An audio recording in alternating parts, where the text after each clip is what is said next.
નમસ્કાર, ખૂબ સ્વાગત છે આપનું વીટીવી ન્યૂઝમાં. હું છું આપની સાથે રાધા. દિવાળીના આ પાવન તહેવારની આપ સૌ કોઈને હાર્દિક શુભકામનાઓ. આ તહેવાર વર્ષે એકવાર જ્યારે આવે ત્યારે આપણે બહાનું શોધતા હોઈએ છીએ પરિવારની સાથે રહેવાનું, પરિવારની સાથે હળવા મળવાનું. ત્યારે જેમણે પોતાની ફરજને પહેલા રાખ્યું છે અને પરિવારને પછી રાખ્યું છે એવા આપણા જનરક્ષક, એમની સાથે આજની આ દિવાળી કરીશું, આજનો આ તહેવાર એમની સાથે ઉજવીશું, જાણીશું, સમજીશું કે કેવી રીતે તેઓ પોતાનો આ તહેવાર ઉજવી રહ્યા છે. પરિવારની સાથે સાથે ફરજ પણ જેઓ પહેલા રાખે છે તેઓની દિવાળી કેવી હોય છે. જનરક્ષક કે જેમના પર લખ્યું હોય છે, જેઓ સતત એક વસ્તુને, એક વાતને પ્રાધાન્ય આપતા હોય છે કે તમારી સુરક્ષા એ અમારું પહેલું પ્રાધાન્ય છે. વર્ષો પહેલાના એ તમામ સમય જે આપ સૌ કોઈને યાદ હશે કયા પ્રકારનો સમય હતો, ત્યારબાદ અત્યારનો સમય ઘણી બધી શાંતિ, સલામતી, અને આપણે એ પણ કહીએ છીએ કે આપણું ગુજરાત એ શાંત અને સલામત ગુજરાત છે. ત્યારે આ ગુજરાતને શાંત અને સલામત રાખવા પાછળ જેનો હાથ છે, જે અડીખમ ઊભા છે, એમની સાથે આજની દિવાળી અને એમની જે કોઈ પણ એમનું સેલિબ્રેશન છે એમનાથી આપને અવગત કરાવીશું આ દિવાળી જનરક્ષકની સાથે. દિવાળી પ્રેમ, પ્રકાશ અને ખુશીઓથી ભરેલો આ તહેવાર. ઘરોમાં દીવડા ઝગમગે છે, ચહેરાઓ પર ખુશીના પ્રકાશ ઝલકે છે અને દરેક હૃદયમાં એક શાંત આનંદની લાગણી વહેતી હોય છે. સાંજ પડતા માતા લક્ષ્મીની પૂજા થાય છે, મીઠાઈ વહેંચાય છે, પરિવાર સાથે મળી ઉજવણી પણ થાય છે. પણ વિચારો તો ખરા, આપણે આ તહેવાર આટલો નિરાંતે, આટલું નિર્ભયતાથી અને હર્ષથી કેમ ઉજવી શકીએ છીએ? જ્યારે સમગ્ર ગુજરાત દિવાળીની ઉજવણીમાં મશગુલ હોય ત્યારે પણ અમુક ચહેરાઓ એવા હોય છે જે પરિવારથી દૂર ડ્યુટી પર મોખરે ઊભા હોય છે. વીટીવી ન્યૂઝે એ જ ભાવનાની સાથે આ વર્ષે પોલીસ પરિવાર સાથે દિવાળી ઉજવી. પીએસઆઈ બીએમ પીપળિયા સાથે થયેલી વાતચીતમાં તેમણે જણાવ્યું કે તેઓ દિવાળીના દિવસે પણ પોલીસ સ્ટેશનમાં સેવા માટે હાજર રહે છે. પરિવાર સાથે સમય ન મળી શકે પણ દેશ માટે ફરજ એ જ સાચો તહેવાર છે, તેવું તે ગર્વભેર કહે છે. આપણે ત્યાં કહેવાય છે, those who can see invisible and can do impossible, અને આ માત્ર સ્ત્રી શક્તિ જ કરી શકે. કારણ કે જો થોડા ભૂતકાળમાં જઈએ અને ભૂતકાળની વાતો કરીએ તો સ્વયં શ્રી કૃષ્ણને સાંભેલા સાથે બાંધનાર માં યશોદા હોય કે પછી ગંગા સતી, પાનબાઈ, આ બધી સ્ત્રીઓ કે જે સ્વયં પ્રભુની આભા બની છે. આ સાથે થોડા સમયની સાથે વર્તમાનમાં આગળ આવીએ તો કલ્પના ચાવલા, સુનિતા વિલિયમ્સ કે જેમણે ધરતીથી આકાશ સુધીની એક ઉડાન ભરી સમગ્ર વિશ્વને એક વાત જણાવી દીધી છે કે સ્ત્રી જગતનું સામર્થ્ય હંમેશા અમર્યાદ રહ્યું છે.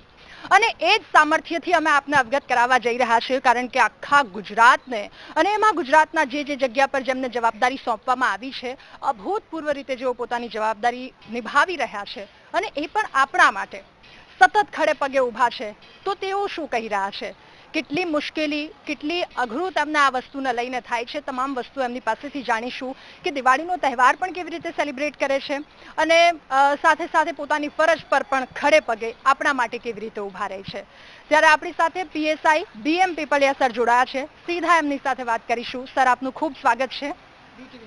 Thank you ma'am. સર, આપની સાથે ઘણી બધી વાતો કરવી છે કે કયા પ્રકારની મુશ્કેલીઓનો સામનો કર્યો, કેટલા વર્ષોથી આપ આ ફિલ્ડમાં છો અને જ્યારે આટલો મોટો તહેવાર, આપણો દિવાળી જેવો તહેવાર, લોકો ઘણી બધી ઉત્સુકતાની સાથે પરિવાર પાસે જતા હોય છે અથવા તો પરિવારને અહીંયા બોલાવતા હોય છે, તો એ શું માહોલ છે એ આપની પાસેથી જાણવું છે, સમજવું છે.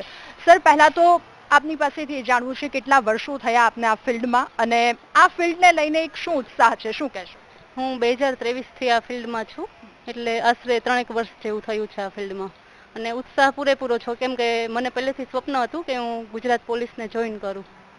ઓકે સર, ગુજરાત પોલીસ અને એમને લઈને જો કોઈક એક ખુશીની વાત હોય કે આટલા સમયથી આપ જોડાયેલા છો અને એક ખૂબ જ યાદગાર અને એવો પળ હોય, તો એ આપ અમારી સાથે શેર કરશો. આમ તો જોઈએ તો બધા દિવસો અમારા માટે યાદગાર જ હોય, કેમ કે રોજ રોજ કંઈક ને કંઈક નવું હોય અને અમારે ઉત્સુકતાથી કામ કરવાનું જ હોય. યાદ કરીને કહું તો એક કિસ્સો એવો છે કે જેમાં એક છોકરી સાથે કોઈ અણબનાવ બને છે અને એના ઇન્સ્ટન્ટ મિનિટોમાં અમે ત્યાં પહોંચીને એને મદદરૂપ થઈએ છીએ અને એમને પણ સંતોષ મળે છે. બિલકુલ સર, અમે હંમેશા કહેતા હોઈએ છીએ અમારા ઇન્ટરવ્યુમાં, અમારે ત્યાં બુલેટિનમાં, કે ખાખી અમારો ગર્વ છે. કારણ કે જે સતત ખડે પગે આપના દ્વારા જે સર્વિસ આપવામાં આવે છે, જે અમારા હિત માટે જે કામો કરવામાં આવે છે, એને લઈને આપને તો સલામ. અને હવે મારે આપને એ પૂછવું છે કે દિવાળીનો તહેવાર આવી રહ્યો છે. અમે તો ઘણા બધા લોકો વતન જતા હોય છે, પરિવારને અહીંયા બોલાવતા હોય છે, તો શું ફરક આપનામાં અને અમે જે સેલિબ્રેટ કરી રહ્યા છીએ, કારણ કે અમારી સુરક્ષા માટે તમને તો રજા નથી જ મળતી, તો એ દિવસો કેવા હોય છે, તમારી ડ્યુટી શું હોય છે? અમારી ડ્યુટી 24/7 હોય છે અને પરિવાર સાથે હોતો નથી. પરિવાર અમારો પોલીસ પરિવાર જ છે, એટલે જે પણ પોલીસ પરિવાર છે અથવા તો જે પણ જનતા છે એને જ અમે પરિવાર સમજીને એમની સાથે દિવાળી સેલિબ્રેટ કરીએ છીએ. જેમ કે વૃદ્ધાશ્રમ છે અમારા વિસ્તારમાં 2, તો વૃદ્ધો સાથે જઈને અમે એમની સાથે મીઠાઈ બાટીએ છીએ, એમની સાથે જ તે દિવસનું ડિનર ઓર લંચ કરીએ છીએ, અમને એમની સાથે જ નાઇટમાં દિવાળીના ફટાકડા ફોડીએ છીએ. એટલે એમને પણ પરિવાર મળી રહે છે અને અમે પણ એમને પરિવાર તરીકે માની લઈએ છીએ. ઓકે સર, આટલા વર્ષનો આપનો જે અનુભવ છે એમાં અત્યાર સુધીમાં કોઈ એવો બનાવ સામે આવ્યો કે દિવાળીમાં તરત જ ભાગવું પડ્યું હોય, અથવા તો કોઈક એવો અણબનાવ અથવા તો કોઈક એવી ઇમરજન્સી આવી હોય કે લોકોની સુરક્ષા માટે આપને તરત ભાગવું પડ્યું હોય? હા, એવા બનાવ તો ચાલુ જ હોય છે, કેમ કે 100 ડાયલ છે, 112 ડાયલ છે, તો એમાં કોઈ પણ વર્દી કોઈ પણ નાના મોટા ઝઘડા થતા હોય છે, કેમ કે યંગ જનરેશન છે તો એ લોકોના માઇન્ડ તાત્કાલિક ગુસ્સાવાળા થઈ જાય છે, તો એવા કોઈ બનાવ બનતા હોય છે, જેથી કરીને પોલીસ તત્પર ત્યાં પહોંચીને એમનો નિકાલ લાવી શકે છે. ઓકે, બિંગ અ ફિમેલ કેટલું અઘરું લાગી રહ્યું છે આપને આ ફિલ્ડમાં? કેવી રીતે બધું મેનેજ કરો છો, કારણ કે એક સ્ત્રી તરીકે ઘરને પણ સંભાળવાનું હોય છે અને સાથે સાથે ફરજ પણ પહેલા રાખવાની હોય છે? પહેલા થોડું અઘરું હતું. પહેલાના સમયમાં એવું હતું કે મહિલાઓ ઓછી જોઈન કરતી. અત્યારના સમયમાં અમે પુરુષને સમોવડી બનીને નોકરી કરીએ છીએ અને પોતે પણ ઉત્સાહ રાખીએ છીએ અને એમને પગલે પગલું ગણીને જ અમે ચાલીએ છીએ. એટલા માટે ફેમિલી ચલાવવું થોડુંક અઘરું પડી રહે છે, કેમ કે રસોઈ છે કે પછી ફેમિલીને સાચવવું, એમના માટે ફેમિલીનો સપોર્ટ પણ જરૂરી છે, કેમ કે ફેમિલી સપોર્ટિવ હોય તો જ પોલીસની ડ્યુટી ફેમિલીના સપોર્ટથી જ ચાલે છે, કે ટાઈમનો કોઈ ફિક્સ હોતો નથી, ગમે ત્યારે આવવાનું ગમે ત્યારે જવાનું, એટલે ફેમિલી સપોર્ટ કરે તો જ આ ડ્યુટી પોસિબલ છે. ઓકે, ગુજરાત પોલીસને લઈને એક અલગ જ ગર્વ સાથે આપ ચાલતા હશો, કારણ કે જે ફિલ્ડમાં કામ કરો છો, વર્ષો પહેલા અને અત્યારનો જે આપનો અનુભવ છે, શું ફરક આપને દેખાઈ રહ્યો છે કે આપની સતત કામગીરી અને કામગીરી બાદ ગુજરાતની લોકો સુધી કેટલી શાંતિ સલામતી પહોંચી છે? મેઇન અત્યારે ડિજિટલ ઇન્ડિયા તરફ આપણે બોલી શકીએ કે અત્યારે ડિજિટલાઇઝેશન થઈ ગયું છે, તો આપણે કોઈ પણ મેસેજ પહોંચાડવો હોય તો ગામ છે તો જેટલા પણ ગામડા છે એ બધાનું એક ગ્રુપ બનાવી દીધું છે, એમાં સરપંચને એડ કરી દીધા છે, કે કોઈ પણ જે પણ નેતૃત્વ રાખતા હોય એમને એડ કરેલા છે, તો આપણે કંઈ પણ મેસેજ પહોંચાડવો હોય તો અત્યારે ઇઝીલી પહોંચાડી શકીએ છીએ. કંઈ પણ સુરક્ષાને રિલેટેડ છે કે કંઈ પણ જાહેરનામા છે કે કોઈ પણ પોલીસ રિલેટેડ આપણે જે પણ સૂચનાઓ આપવી છે એ આપણે મેસેજ ગ્રુપ થ્રુ પહોંચાડી શકીએ છીએ. ઓકે સર, હવે આપને એ પણ પૂછવું છે કે દિવાળીનો તહેવાર છે ત્યારે ખાસ કરીને ગુજરાતની જનતાને આપ શું સંદેશ આપશો?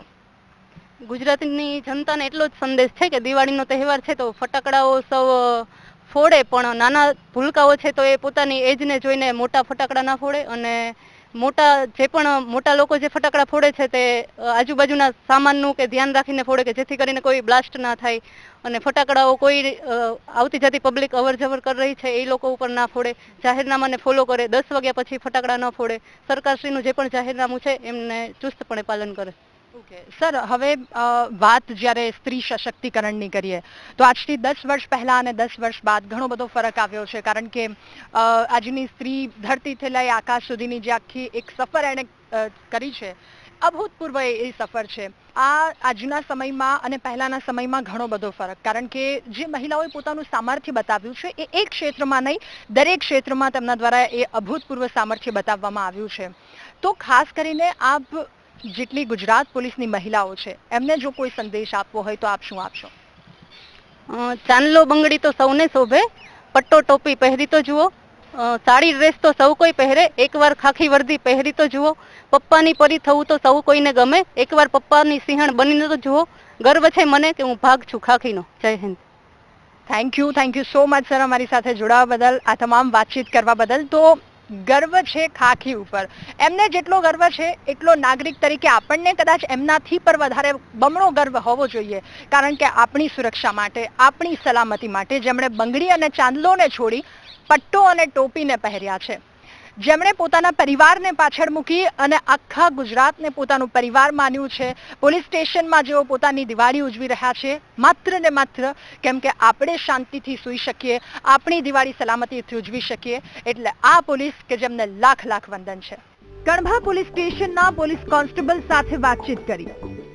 તેમણે કહ્યું કે તમે પણ તમારા બાળકો માટે જવાબદાર રહો. દિવાળીમાં ફટાકડા ફોડતી વખતે સાવચેત રહો, સુરક્ષા રાખો, કારણ કે આનંદ ભયમુક્તની સાથે ઉજવીએ તો એ જ સાચી દિવાળી છે. દિવાળીના તહેવાર નિમિત્તે સૌથી પહેલા તો અમે પોતાના મનમાં એવું થાય થોડું ઘણું કે આ બધા તહેવાર ઉજવે છે તો આપણે બી ઉજવવું પડે, પણ પાછું એક ફરજ બી છે અમારી ફરજ બી છે. અમને જ્યારેથી ભરતી થયા ત્યારથી અમને એ રીતના સેટ કરી દીધા છે અને અમે એ રીતના થઈ બી ગયા છીએ તૈયાર કે ફરજની સાથે સાથે નોકરી પ્લસ છોકરાઓને સાચવવાના પ્લસ ઘરની જવાબદારી છે બધામાં મેનેજ કરતા થઈ ગયા છે. થોડું ટફ છે પણ કહેવાય ને કે આસાન છે પણ મુશ્કેલ તો નથી. જેમ આપણે જેના કારણે સુરક્ષિત છીએ, જેમના થકી આનંદિત છીએ અને સુરક્ષિત છીએ, એમની સાથે જ સીધી વાત કરીશું. મહિલા કોન્સ્ટેબલ આપણી સાથે જોડાયા છે, સીધા એમની સાથે વાત કરીશું. આશાબેન, આપનું ખૂબ સ્વાગત છે વીટીવી ન્યૂઝમાં. મેમ, દિવાળીનો તહેવાર લોકો પોતાના પરિવારના અહીંયા બોલાવતા હોય છે અથવા તો વતન જતા હોય છે. આપ આ તહેવારને કેવી રીતે ઉજવો છો? અમે દિવાળીના પર્વ નિમિત્તે પોલીસ ડિપાર્ટમેન્ટ તરીકે જાહેર જનતાને એવી રીતે સંદેશ આપશું કે જે તમે ફટાકડા ફોડો છો તે ફટાકડાથી તમારા નાના બાળકોને દૂર રાખો, ઢોર ઢાંખરો એમને પણ દૂર રાખો અને પૂરી કાળજીથી તમે ફટાકડા ફોડો. કેટલા વર્ષ આપ આ ફિલ્ડમાં કામ કરી રહ્યા છો? 3 વર્ષથી હું પોલીસ ડિપાર્ટમેન્ટમાં છું. 3 વર્ષ પહેલાની આપની દિવાળી કેવી હતી? કોની સાથે ઉજવતા હતા? 3 વર્ષ બાદની આ દિવાળી શું ફરક આવ્યો છે? 3 વર્ષ પહેલાં હું મારી ફેમિલી, મારા મમ્મી પપ્પા, મારા ભાઈ બહેન જોડે દિવાળીનું પર્વ સેલિબ્રેટ કરતી હતી અને ત્યારે આ બધી ખબર નથી, ત્યારે અમે નાના હતા. અને અત્યારે આ પોલીસ ડિપાર્ટમેન્ટમાં આવ્યા પછી અમે જાહેર જનતાનું બધું ધ્યાન રાખીએ છીએ અને બધાને કાળજીપૂર્વક ફટાકડા ફોડે અને એવી રીતે. બિલકુલ મેમ, આપનો ખૂબ આભાર અમારી સાથે જોડાવા બદલ, આ તમામ વાતચીત કરવા બદલ. એટલે કે પરિવારને છોડી અને તેમણે પ્રાથમિકતા આપી છે પોતાની ફરજને લઈને, તો એક સલામ એમને પણ. દિવાળીનો તહેવાર દરેક ઘરમાં આનંદ અને પ્રકાશને લઈને આવે છે, પરંતુ એવા કેટલાય ઘરો છે જ્યાં દીવા તો પ્રગટે છે પણ એના પ્રકાશમાં એક રાહ પણ ઝબકે છે. રાહ એના માટે જે ફરજ પૂરી કરી અને ઘરે પાછા આવે છે. પોલીસ જવાનોના પરિવાર માટે દિવાળી એટલે ગર્વ સાથેની એક ખાલી પળ. બાળકો પિતાની રાહ જોતા હોય છે અને ફરજ પૂરી થયા પછી જ્યારે જવાન યુનિફોર્મમાં ઘરે આવે ત્યારે એ પળ એ પરિવાર માટે સાચી દિવાળી બની જાય છે. કોઈ પણ પર્વ હોય એટલે આપણું સીધી નજર આપણા પરિવાર તરફ હોય છે અને આપણો પરિવાર પણ એ જ ઈચ્છતો હોય કે આપણે એમની પાસે જઈ અને એ તહેવારને ઉજવીએ. ત્યારે પોલીસ કર્મીના જે પરિવાર છે તેઓ કેવી રીતે આ તહેવારને ઉજવી રહ્યા છે, શું મુશ્કેલીઓનો સામનો કરી રહ્યા છે? આપણી સાથે એક પોલીસ કર્મી, એમના પત્ની જોડાયા છે, એમની સાથે વાતચીત કરીશું. આપનું નામ? દીપાલી. દીપાલીબેન, આપના હસબન્ડ ડ્યુટી કરી રહ્યા છે પોલીસમાં, તો દિવાળીનો તહેવાર હોય કેવી રીતે તમે ઉજવો છો? કારણ કે એક તરફ એમને પોલીસ સ્ટેશન ફરજ માટે આવવું પડતું હોય છે, બીજી તરફ આપ બાળકો ઘરે હોવ, કેવી રીતે મેનેજ કરો છો? એ જાય છે એમની ફરજ માટે પોલીસ સ્ટેશન, પણ એમની ફરજ એ પૂરી કરીને ઘરે આવે છે પછી અમે શાંતિથી દિવાળી સેલિબ્રેશન કરીએ છીએ. કેટલા વર્ષથી આપ આવી રીતે દિવાળી સેલિબ્રેટ કરો છો? 3 વર્ષથી. આપણા પરિવાર સાથે દિવાળી કરવી એ સૌથી મહત્વની વાત છે, કારણ કે મારા હસબન્ડ છે ને ગમે એવું કામ હોય ગમે તે મને ફૂલ સપોર્ટ કરે છે. હંમેશા કોઈ બી બાબતે બાળકને લઈને ગમે તે રીતે કોઈ બી સેલિબ્રેશન હોય એનું પોતાની ડ્યુટી પૂરી કરી અને અમને પરિવારને પૂરો સમય આપે છે. થેન્ક યુ અમારી સાથે જોડાવા બદલ. એટલે આ છે એ પડદા પાછળનું આખું ચિત્ર કે કેટલીક મુશ્કેલીઓને સાથે લઈ ફરજ પર આવવું પડે છે. તો આજના સ્પેશિયલ એપિસોડમાં અમે આપની મુલાકાત કરાવી આપણી ખાખી, આપણું ગૌરવ એમની સાથે, કેવી રીતે તેઓ પોતાની ફરજની સાથે સાથે આ તહેવાર પણ ઉજવે છે. એટલે અંતે આ ખાખીને સલામ અને સાથે કહેવાનું એ પણ બંધ થાય કે આ ભોમકા છે, ભોમકાની લાજ જેના હાથમાં છે, ફક્ત હક એનો અહીં અને એ જ ખોળો ખૂંદશે. તમે અમે અહીં તહીં બધે બોલશું ઘણા, પણ બોલ્યા વિના આ સપૂતો ગગન ધરા ઉલેચશે. એ જ સપૂતો આપણા દેશના કે જેઓ આપણા દેશ માટે હંમેશા અડીખમ હોય છે, હંમેશા સર્વપ્રથમ હોય છે, બધું જ ભૂલી અને ફરજને પ્રાધાન્ય આપે છે, એ ખાખીને ફરી એકવાર સલામ. અને વારંવાર અમે કહીએ છીએ કે આ ખાખી ગુજરાતનું ગૌરવ છે, આ ખાખી આપણું ગૌરવ છે. ખાખી ગુજરાત પોલીસને લાખ લાખ વંદનની સાથે હેપી દિવાળી.